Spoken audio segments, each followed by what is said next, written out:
나 무엇과도 주님을 바꾸지 않으리.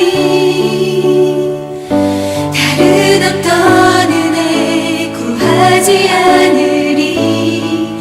오직 주님만이 내 삶의 도움이시니 주의 얼굴 보기 원합니다. 주님 사랑해요.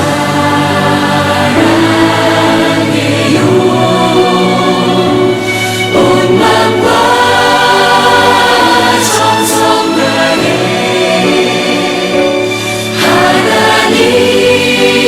하나님의 신실한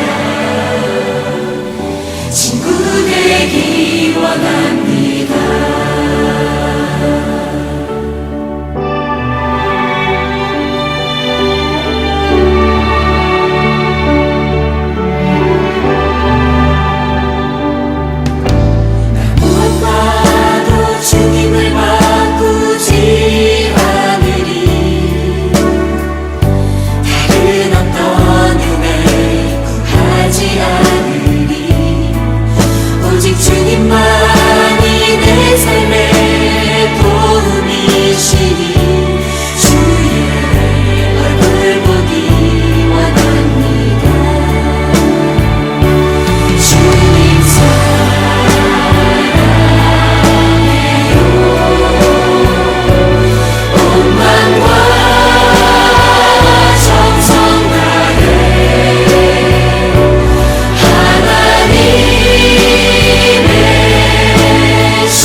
못해도 나 표현하리라.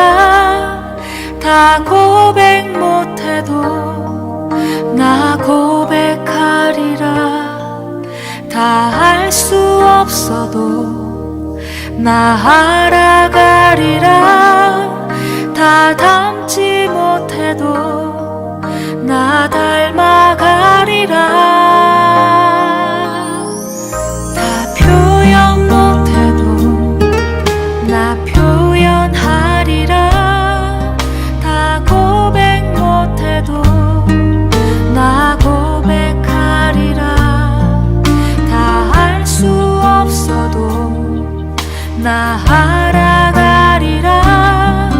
다 닮지 못해도 나 닮아가리라. 그 사랑 얼마나 아름다운지, 그 사랑 얼마나 날 부욕해 하는지, 그 사랑 얼마나 크고 놀라운지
내가 서 있는 곳 어디서나 하나님을 예배합니다. 나는 하나님을 예배하는 예배자입니다. 내가 서 있는 곳 어디서나 하나님을 예배합니다. 내 영혼 거룩한 은혜를 향하여 내 마음 완전한 하나님 향하여 이곳에서 바로 이 시간 하나님을 예배합니다.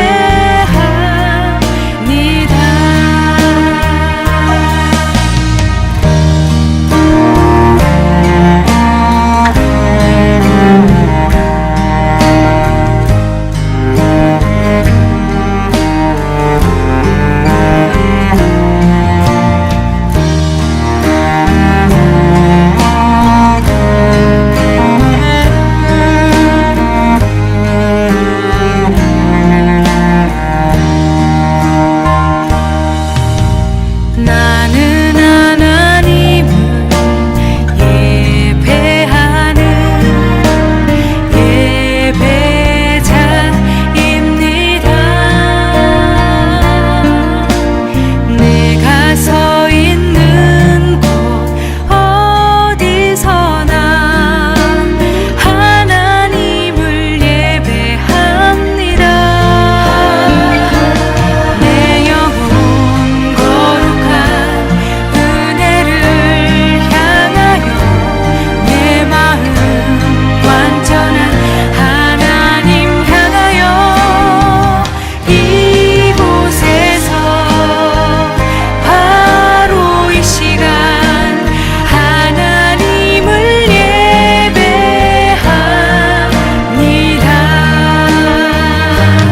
내 영혼 거룩한 은혜를 향하여 내 마음 완전한 하나님 향하여 이곳에서 바로 이 시간 하나님을 예배합니다.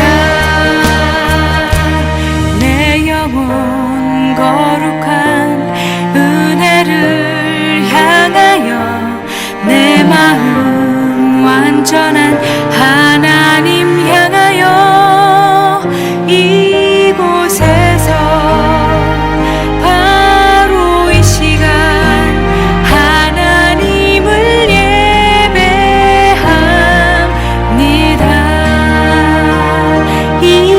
이곳에서 바로 이 시간 하나님을 예배합니다.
함께 묵상할 말씀은 사사기 19장 1절로 30절 말씀입니다. 1절.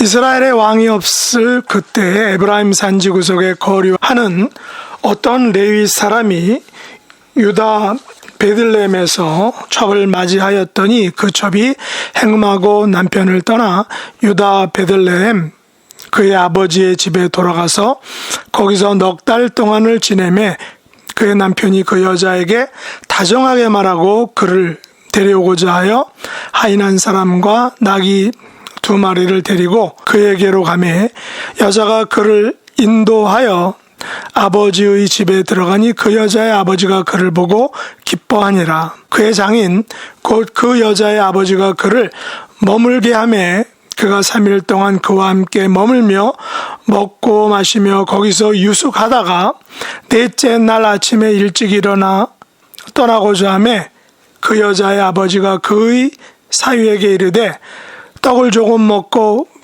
그대의 기력을 돋운 후에 그대의 길을 가라 하니라.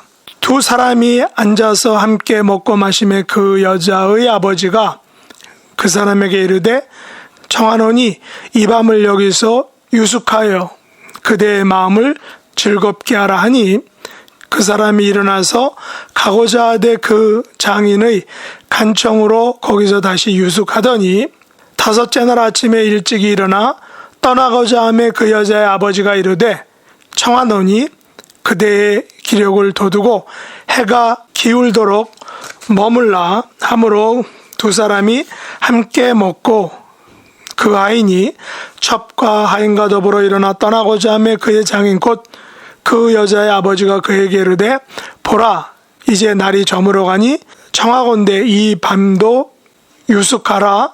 보라 해가 기울었느니라. 그대는 여기서 유숙하여 그대의 마음을 즐겁게 하고 내일 일찍이 그대의 곁을 가서 그대의 집으로 돌아가나 하니 그 사람이 다시 밤을 지내고자 하지 아니하여 일어나서 떠나 여부스 맞은편에 이르렀으니 여부스는 곧 예루살렘이라 안장 지운 나귀 2마리와 첩이 그와 함께 하였더라. 그들이 여부스에 가까이 갔을 때 해가 지려 하는지라 종이 주인에게 이르되 청하건대 우리가 돌이켜 여부스 사람의 이 성읍에 들어가서 유숙하십시다 하니 주인이 그에게 이르되 우리가 돌이켜 이스라엘 자손에게 속하지 아니한 이방 사람의 성읍으로 들어갈 것이 아니니 기브아로 나아가리라 하고 또 그 종에게 이르되 우리가 기브아나 라마 중 한 곳에 가서 거기서 유숙하자 하고 모두 앞으로 나아가더니 베냐민에 속한 기브아에 가까이 이르러 해가 진지라. 기브아에 가서 유숙하려고 그리로 돌아 들어가서 성읍 넓은 거리에 앉아 있으나 그를 집으로 영접하여 유숙하게 하는 자가 없었더라. 저녁 때 한 노인이 밭에서 일하다가 돌아오니 그 사람은 본래 에브라임 산지 사람으로서 기브아에 거류하는 자요 그곳 사람들은 베냐민 자손이더라.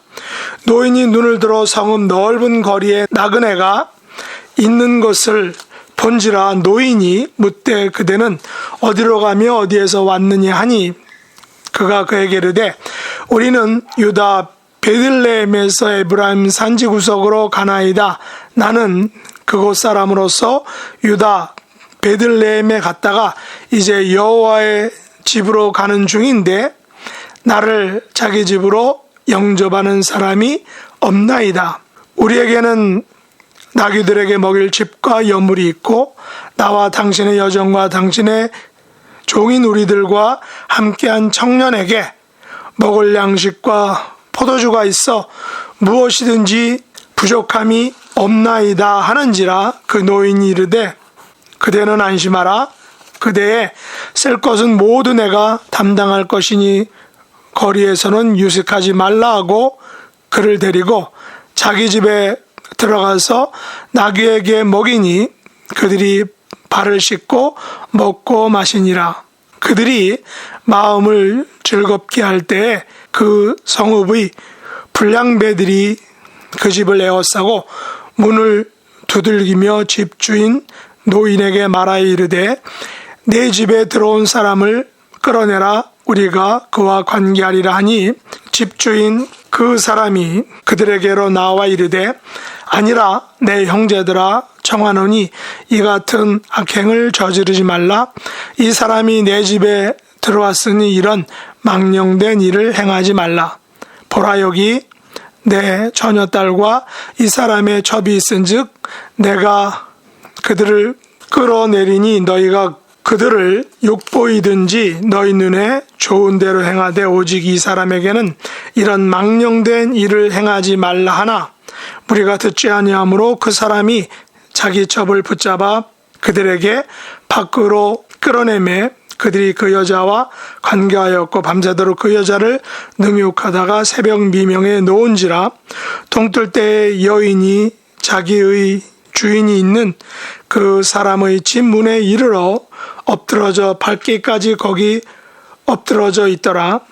그의 주인이 일찍 일어나 집 문을 열고 떠나고자 하더니 그 여인이 집 문에 엎드러져 있고 그의 두 손이 문지방에 있는 것을 보고 그에게 이르되 일어나라 우리가 떠나가자 하나 아무 대답이 없는지라 이에 그의 시체를 나귀에 싣고 행하여 자기 곳에 들어가서 그 집에 이르러서는 칼을 가지고 자기 첩의 시체를 거두어 그 마디를 찍어 12덩이에 나누고 그것을 이스라엘 사방에 두루 보내매 그것을 보는 자가 다 이르되 이스라엘 자손이 애굽 땅에서 올라온 날부터 오늘까지 이런 일은 일어나지도 아니하였고 보지도 못하였도다. 이 일을 생각하고 상의한 후에 말하자 하니라. 아멘. 오늘 말씀의 제목은 눈에 좋은 대로 행하되 라는 것입니다.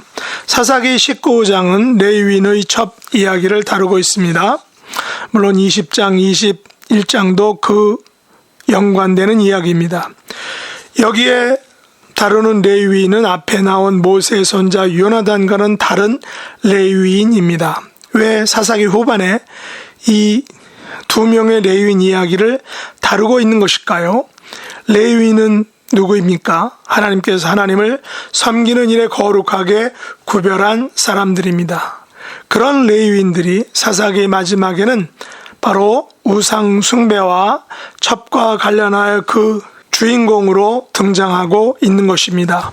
레위인이 우상 숭배에 깊이 관여했고 거룩함의 상징을 훼손한 첩 이야기를 다루고 있는 것은 그 이야기의 중심에 있는 것은 바로 사사기의 핵심 구절인 17장 6절 말씀에 있는 때에는 이스라엘의 왕이 없었으므로 사람마다 자기 소견에 오른 대로 행하였더라 라는 그 말을 그대로 반증하고 있다는 것을 우리가 알 수 있습니다. 오늘 본문에도 제목처럼 집주인은 성읍의 불량배들에게 너희 눈에 좋은 대로 행하되 라고 말하고 있습니다. 사사시대에는 사람마다 자기 소견에 옳은 대로 행함으로 하나님의 눈을 개의치 않고 사람들의 눈도 염두에 두지 않고 자기 눈에 좋은 대로 행하였다라는 사실입니다. 이야기는 이스라엘의 왕이 없을 그때란 말로 시작하고 있습니다. 당연히 사사시대에는 왕이 없을 때이죠. 물론 다른 이방 나라들에는 왕이 있었습니다. 그러나 이스라엘에는 그때의 왕종 제도가 아직 시작되지 않은 때입니다. 소위 사사들을 통해 정치를 해나가던 때입니다. 판관인 사사가 하나님의 뜻을 받들어 구원을 행하던 때입니다.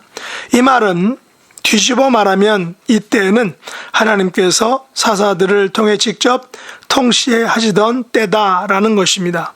그렇다면 이스라엘의 왕이 없을 그때란 표현은 이스라엘 백성들이 하나님의 통치와 하나님의 명령을 따르지 않는 그때를 의미하고 있는 것입니다. 그래서 사사기 저자는 사사시대를 이스라엘의 왕이 없을 그때란 표현을 의도적으로 사용하고 있는 것입니다. 사사시대에 이스라엘의 진정한 왕이신 하나님의 명령과 통치를 받지 않고 사람마다 자기 소견에 옳은 대로 행하니까 에브라임 산지 구석에 거류하는 레위 사람은 유다 베들레헴에서 첩을 맞이한 것입니다. 왜 굳이 에브라임 산지 전 사람이 유다 베들레헴에서 첩을 데려왔을까요? 물론 그 당시 유다 베들레헴도 도시는 아니었을 것입니다. 예수님 당시에도 유다 베들레헴은 도시가 아닌 한 작은 마을 정도라고 말하고 있기 때문입니다. 사사시대에 레위인이 첩을 맞이했다라는 것은 그 당시 중동 지방의 풍습으로 보면 일상적인 일일 수 있습니다. 그러나 이것은 당시 중동 지방의 풍습일 뿐 하나님의 말씀에서는 첩을 두는 일은, 특별히 레위인이 첩을 두는 일은 옳은 일은 아닐 것입니다. 특별히 본문에 나오는 첩은 행음하고 남편을 떠나 친정집에 돌아가서 넉 달을 지냈다라고 말합니다. 첩이 레위인 남편을 떠난 이유는 그녀가 행음을 하여 남편으로부터 심한 책망을 받아서였을지 모릅니다. 물론 레위인이 왜 첩을 맞이했는지는 구체적으로 나와 있지 않습니다. 레위인이 본처와 사별해서 첩을 맞이했을지도 모릅니다. 첩이 행음하고 남편을 떠나 친정에서 4달을 지났음에도 불구하고 레위인이 첩에게 다정하게 말하고 데려오고자 한 것은 아마도 특별한 사정이 있을 것으로 우리가 짐작할 수 있습니다. 사사기 미드라시에 의하면 이 레위인이 성격이 좀 급한 사람이라고 합니다. 그래서 참지 못하고 화를 내는 사람이었다는 것이죠. 어느 날은 자기 음식에 파리 한 마리가 빠져 있는 것을 발견하고 경노를 했다는 것입니다. 하지만 곧 진정했는데 이는 아마도 첩도 모르게 파리가 앉아서 자살한 것으로 생각했다는 것입니다. 그래서 처음에는 이해를 해줬다는 것입니다. 그러나 음식을 먹다 보니 이번에는 머리카락을 발견한 것입니다. 이에 화가 난 레위인은 첩이 유다 지파 출신이기에 언제나 자기가 우월하다라고 생각하여 레위 지파 출신인 자신을 무시한 것으로 생각해서 나를 무시하고 있구나 라고 이렇게 심각한 오해를 했다는 것입니다. 이에 화가 난 레위인은 큰 소리를 냈고 첩은 무서워서 친정으로 가게 되었다라는 것입니다. 그러나 레위인은 조강지처가 없이 혼자 살았기 때문에 이제 혼자 사는 것을 감당할 수 없었던 레위인은 첩을 데려오려고 했다는 것입니다. 본문에 의하면 레위인은 한 하인과 나귀 2마리를 데리고 처갓집에 갑니다. 장인은 사위를 보자 너무 기뻐 맞이했습니다. 원래 장인은 딸이 시집갈 때는 서운하지만 이제 사위가 미움을 얻지만 일단 시집을 가면 사위를 반가이 맞이하게 되는 것이죠. 사위인 레위인이 장인과 장모와 처갓집에 잘했을 것으로 또한 짐작할 수 있습니다. 아니면 딸이 행음에서 쫓겨났는데 사위가 다시 데리러 오니까 너무 고맙고 감사해서 그렇게 했을지도 모릅니다. 장인은 3일 동안 사위를 머물기하며 함께 먹고 마시며 지내게 됩니다. 오랜만에 장인은 사위를, 또 사위는 장인과 처가 식구들과 함께 즐거운 시간을 보낸 것입니다. 그런데 문제가 시작됩니다. 그것은 장인이 사위를 3일이 지난 후에도 보내주지 않는 것입니다. 넷째 날 아침이 되자 사위는 집으로 가려고 하는데 장인은 떡을 조금 먹고 기력을 돋운 후에 가라고 합니다. 장인의 권유에 사위는 그렇게 하기로 합니다. 그래서 하룻밤을 잔 5째 날 아침에 일찍이 일어나서 떠나려고 하자 장인이 다시 권유합니다. 그대의 기력을 돋우고 해가 기울도록 머물라. 그리고는 하는 말이 보라 이제 날이 저물어 가니 이 밤도 유숙하자라고 권하는 것입니다. 그러나 사인은 첩과 하인과 자리를 일어나서 떠나 여부스 맞은편에 도착하게 됩니다. 여부스는 그 당시 예루살렘인데 거기에 도착하자 해가 지게 됩니다.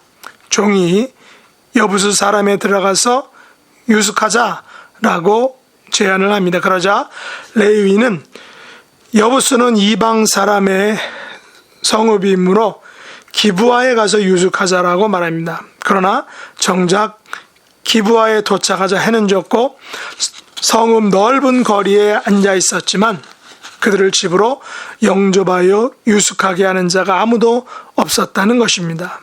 레위인은 이방 사람의 성읍을 피해 베냐민에 속한 기브아까지 왔는데 정작 동족인 기브아 성읍에서는 유숙할 곳을 찾지 못하는 것입니다. 우리는 레위인과 같은 착각을 할 때가 많습니다. 우리 교회가 지금 새로운 예배 저서를 찾고 있는데 같은 하나님을 믿고 같은 신앙을 가진 교회들이 오히려 유숙할 공간을 내어주지 않는 것이죠. 그래서 저는 만일 이 레위인이 이방 사람의 성읍인 여부스에서 유숙할 곳을 찾았더라면 자기 첩이 당한 그런 끔찍한 일을 혹시 당하지 않았을지도 모를 것이다라는 그런 역사적인 가정 추측을 해봅니다.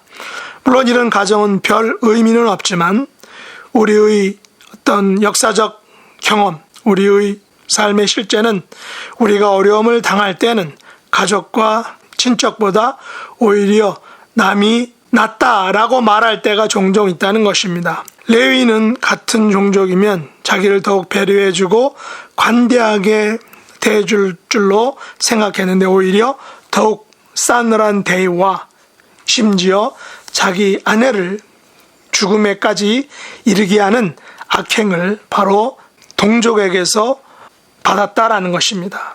결국 이 사건은 베냐민 지파의 몰락을 가져오는 동족 간의 큰 전쟁을 일으키게 됩니다. 이 같은 애타는 사정의 레위인에게 한 구원자가 나타나죠. 저녁 때 한 노인이 일에서 돌아오는 길에 이들 일행을 만나게 됩니다. 레위인은 노인에게 하소연을 합니다. 우리는 원래 에브라임 산지 사람으로서 베들레헴에 갔다가 하나님의 집 실로로 가는 길인데 자기 집으로 영접하는 사람이 없습니다. 이는 고향을 떠난 사람들이 얼마나 힘든지를 몸으로 체험하며 내뱉는 말일 것입니다.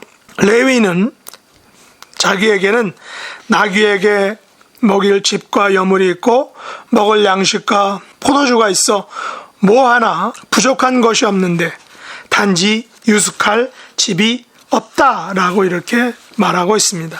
그러나 노인은 그들을 안심시키고 그들에게 모든 쓸 것을 대줄 것이라고 약속하며 그들을 선대합니다. 이 노인도 본래 에브라임 산지 사람인데 베냐민 땅 기브아에 거류하고 있다라고 말합니다.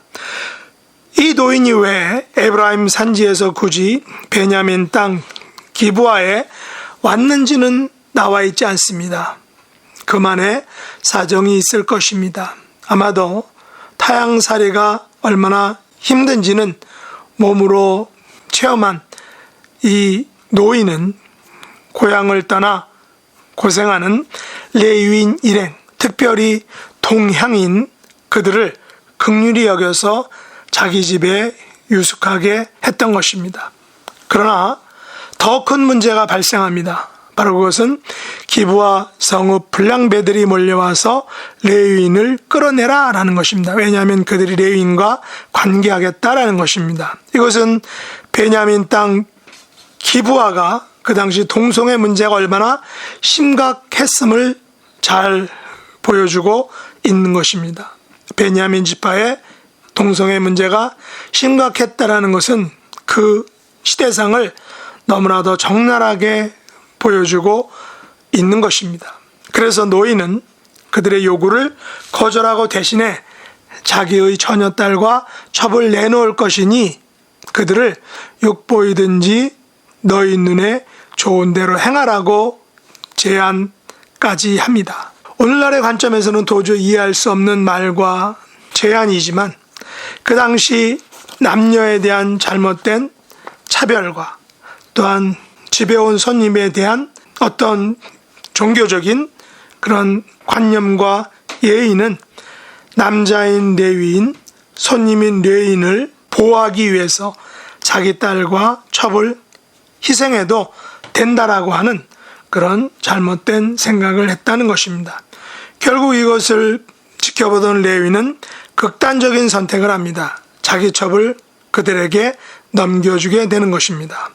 불량배들은 밤새도록 첩을 욕보인 다음에 첩은 노인의 집 문 앞에서 죽음을 맞게 됩니다.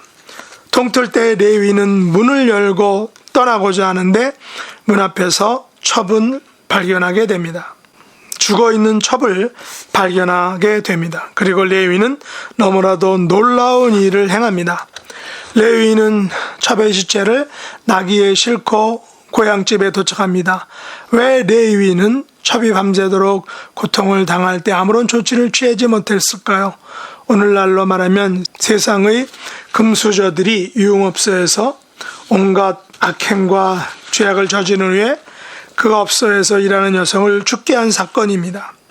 이는 마치 아브라함 시대의 롯이 소돔 사람들에게 자기의 두 딸을 내어주는 행동과 같은 악행인 것입니다. 아주 오래전 소돔과 고모라 성에서나 자행되었던 죄악과 행동이 600년 넘게 지난 지금 이 사사시대의 베냐민 땅 기브아에서 자행된 것입니다. 더 상상하지 못하는 일은 레위인이 자기 집에 돌아와서 첩의 시체를 12덩이로 나누어 그것을 이스라엘 12지파에게 보낸 사건입니다. 일명 시체 토막 살인을 벌인 후에 그것을 동족에게 보낸 사건입니다. 아무리 억울한 일을 당했을지라도 자기 아내인 첩을 12덩이로 만들어 12지파에게 보내는 것은 오늘날 사이코패스적인 행동입니다. 아마도 사이코패스 경영의 사람들이 오늘 이 사건을 알고 그대로 행한 것이 아닐까 이렇게 생각해 봅니다. 이런 일은 그 당시 사람들이 말했듯이 이스라엘 자손이 애굽 땅에서 올라온 날부터 오늘까지 이런 일은 일어나지도 보지도 못한 일이기 때문입니다. 그래서 결국 이 일을 생각하고 상의한 후에 말하자라고 이렇게 다들 말합니다. 이는 다음에 있을 일에 대한 하나의 단초, 여지를 남긴 말이기도 합니다. 우리는 이스라엘의 왕이 없을 그때 벌어진 두 번째 이야기를 들었습니다. 바로 그것은 한 레위인의 첩이 동족인 베냐민 기브아 사람들에게 능욕당하여 처참하게 죽은 이야기입니다. 그러나 우리는 왕이 없을 때, 다시 말해서 하나님의 말씀과 율법이 약해졌을 때, 그 말씀이 지켜지지 않을 때 그들에게 벌어진 일들을, 그 일들이 무엇이었는지를 분명하게 기억해야 한다는 것입니다. 하나님의 말씀이 지켜지지 않을 그때 레위인은 온전한 가정이 아닌 첩을 두었습니다. 하나님의 말씀이 지켜지지 않을 그때 유다 베들레헴 여인은 첩으로 전락하여 행음하는 죄를 범했습니다. 하나님의 말씀이 지켜지지 않을 그때 유다 베들레헴의 장인은 딸의 앞날보다는 먹고 마시고 기운을 돋우는 데 힘을 썼다는 것입니다. 하나님의 말씀이 지켜지지 않을 그때 에브라임 산지 사람인 한 노인은 고향을 떠나 베냐민 기브아에서 살게 되었습니다. 하나님의 말씀이 지켜지지 않을 그때 이 노인은 그 레위인을 지킨다는 명목으로 자기의 처녀 딸과 첩을 그들에게 내어주려고 했다는 것입니다. 하나님의 말씀이 지켜지지 않을 그때 베냐민 기브아 사람들은 불량배들의 죄와 횡포에 대해서 그들을 통제할 수 없는 속수무책의 상황이었습니다. 하나님의 말씀이 지켜지지 않은 그때에 레위인은 첩이당한 상처보다 기부와 불량배들의 악행을 공론화하고 처벌하는 데 급급했습니다. 하나님의 말씀이 지켜지지 않을 그때에 레위인은 자기의 첩을 12덩이로 나누는 사이코패스적인 행동을 서슴지 않았습니다.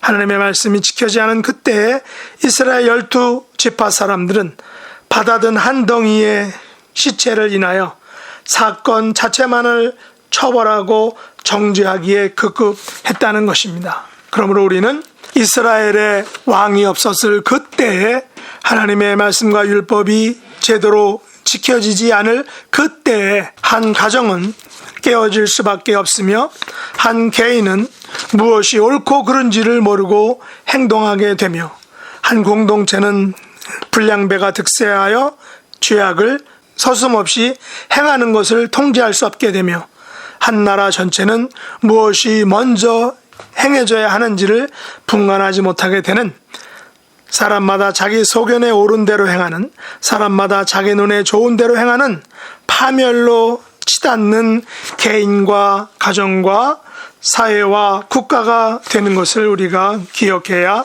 한다는 것입니다. 그러므로 우리는 속히 하나님의 말씀으로, 하나님의 율법대로, 하나님의 명령대로 돌아가야 한다는 것입니다. 하나님의 말씀이 없으면 사람마다 각기 소견에 옳은 대로 행하다가 결국은 망할 수밖에 없다는 것입니다.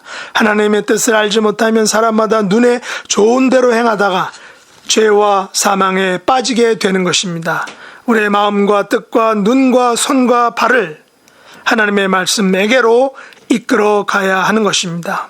그것에 우리의 생명과 우리의 소망과 우리의 미래가 있기 때문입니다. 하나님의 말씀과 명령에 우리가 온전히 순종함으로 승리하고 성공하고 하나님 자녀다운 삶을 이 땅에 살아갈 수 있는 저와 여러분 될 수 있기를 예수님의 이름으로 축복합니다. 기도하겠습니다. 하나님 아버지, 하나님의 율법과 규례가 없으면 사람마다 자기 소견에 옳은 대로 행하고 제 눈에 좋은 대로 행하여 결국에는 사망과 죄악의 길에 들어가서 망하게 된 것을 봅니다. 원하옵기는 속히 하나님의 율법과 규례를 따라 살아가는 하나님의 자녀들이 되게 하여 주옵소서.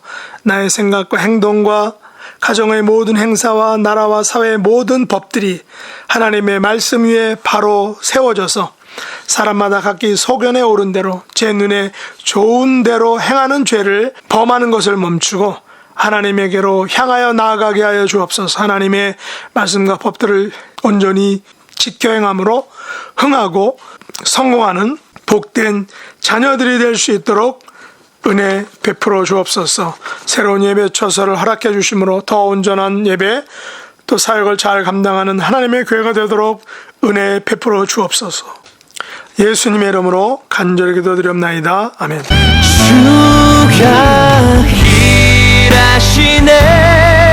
주가 일하시네 주께 아끼지 않는 자에게 주가 일하시네 주가 일하시네 신뢰하며 걷는 자에게 신뢰하며 걷는 자에게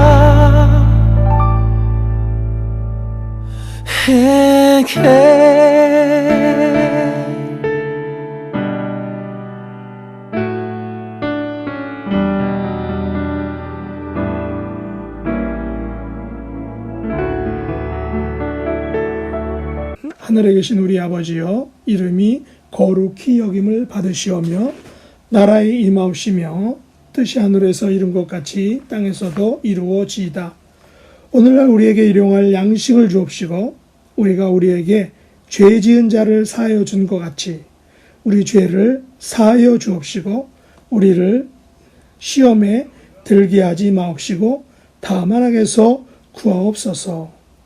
대개 나라와 권세와 영광이 아버지께 영원히 싸움나이다. 아멘.